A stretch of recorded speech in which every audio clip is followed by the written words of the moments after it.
This picture was taken in a place in Nairobi called the Animal Orphanage.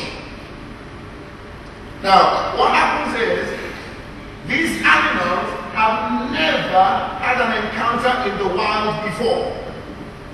The only experience of life that they have is in the cage, being looked after and being fed by human beings. So once the authorities decided they were going to release some of them into the wild, guess what happened? When they got into the wild, they began to look for humans. Now, why were they looking for humans? Because they have been used to humans feeding them all their lives. But unfortunately, the humans have been used to cheaters being armed and dangerous, isn't it? So what happened? The humans began to kill them. So they brought them back. What happened then was this. Even though these guys were released from the cage never left their mentality. And until we think different, we will not achieve different. We are programmed people, and that's the essence of the book that was being spoken about. Creative thinking for phenomenally effective people. We are programmed people. For instance, when I say, and I need you to follow me on this, when I start the sequence 2, 4, 6. Now, it's a sequence, isn't it? And it's logical. But if I come and I say 3, 7, 15, 21, what happened?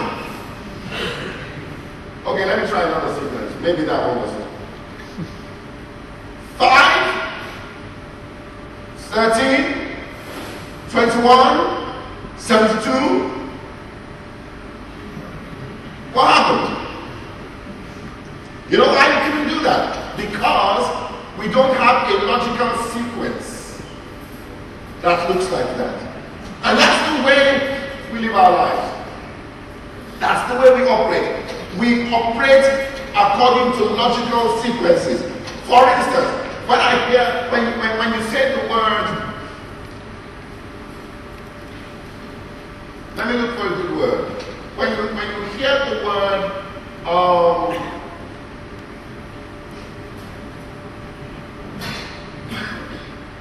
I'm trying to look at what will work in this environment. When you hear a word like terrorist, what single individual do you think of? Anybody help me? Come on, please help me. When you hear the word terrorist, who do you think of?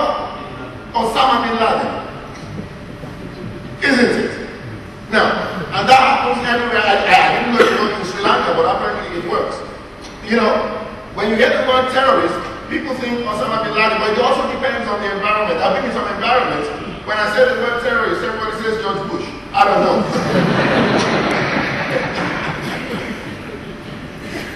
I don't know. Now, when you hear the word, around the world, you hear the word freedom. Who do you think of? Mandela.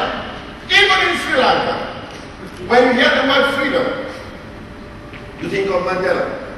Now, why is this so? It's because you have seen the word Mandela with the word freedom too many times together. So your mind has worked out a sequence connecting the two. Now, that's how we are. Human beings have been programmed. So the way we behave is a function of programming. Things that have been programmed through over the years. Now that's what happens also to the cheetah. Cheetah have been programmed in the cage. So when circumstances changed, the cheetah did not know how to respond. And that's exactly what has happened with a lot of us. We have been brought up under values and some traditional ways of thinking. So when the environment changed, we didn't know what to do. Now, so what's the road ahead? We have to create an entirely new agenda for the field of HR that focuses not on traditional HR alone, like staffing, compensation and welfare, but on outcomes. We need to redefine it. Then we need to also define HR not by what it does, but by what it delivers. We need to focus on results that enrich the organization and create value for customers, investors, and employees. And this is what we need to address today.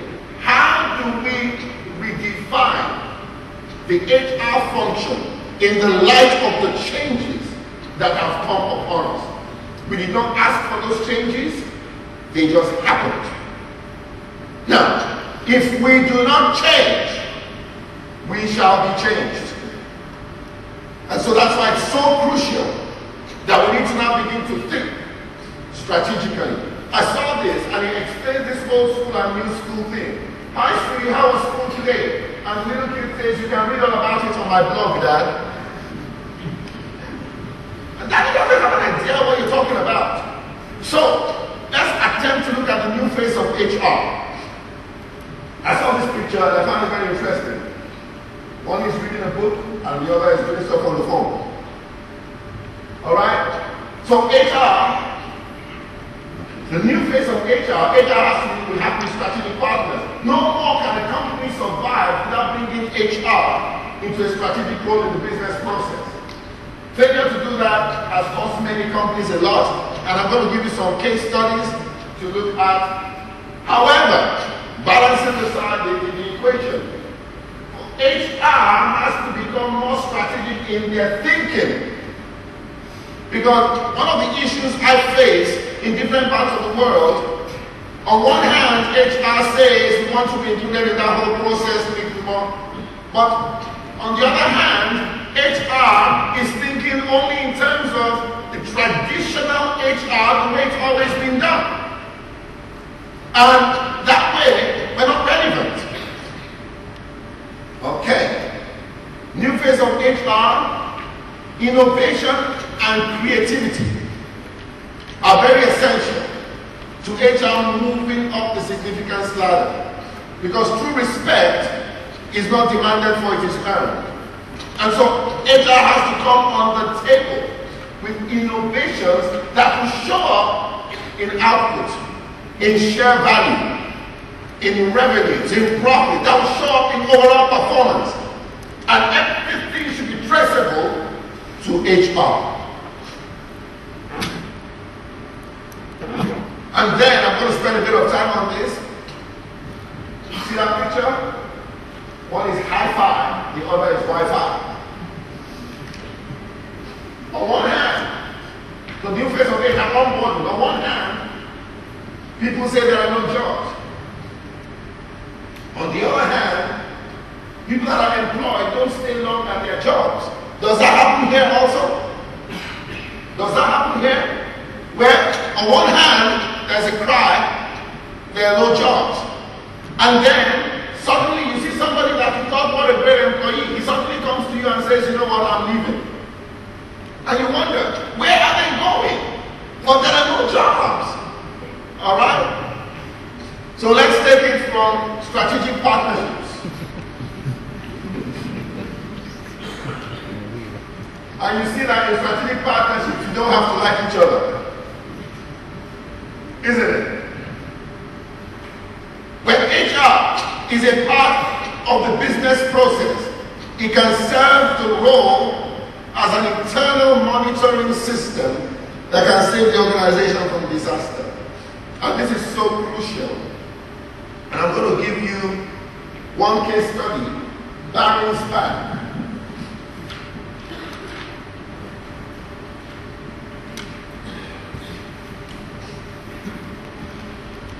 Now, Barron's Bank was founded in 1762.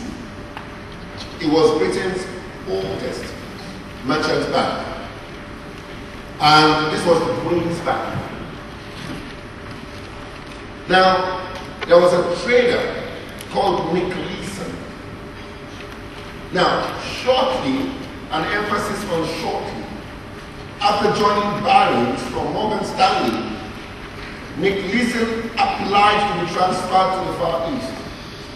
He was transferred to Indonesia, where his first task was to put the Jakarta office in order. Over a 10-month period, he was able to sort out a backlog of stock certificates and bearer bonds and sort out some performance, all right, over the 10-month period.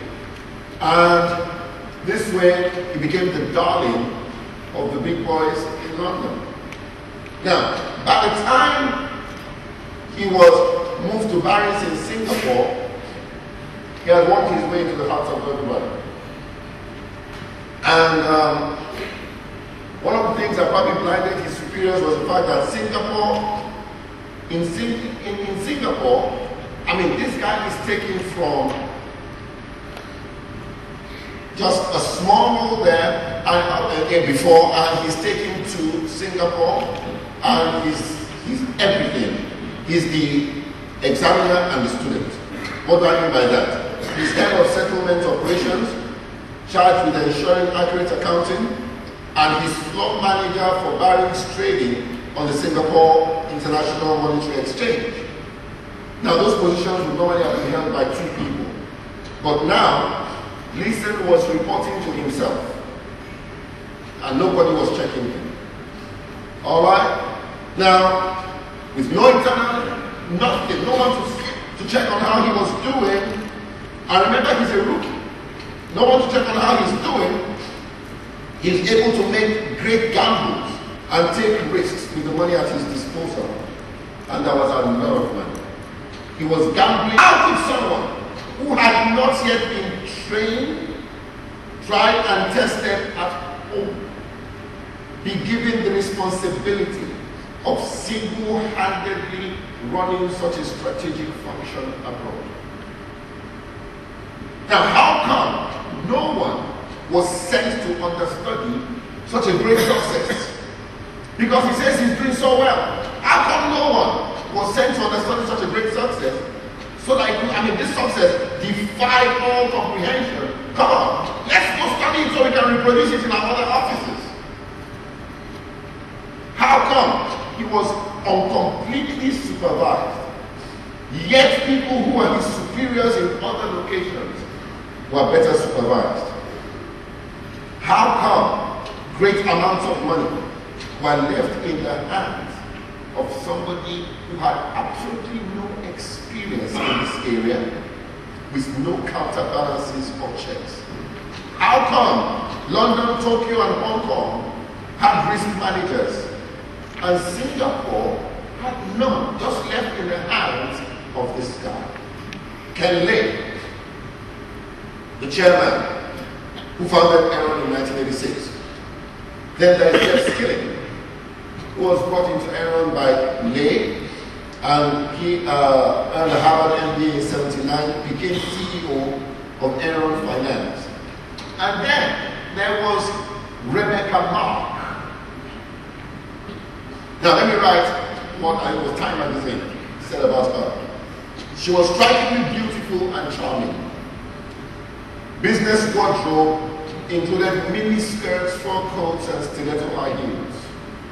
She was extremely aggressive and accustomed to getting her way. Her nicknames included Mark the Shark and Hell in High Heels. She once appeared at an Enron annual employees meeting riding a Harley-Davidson bike.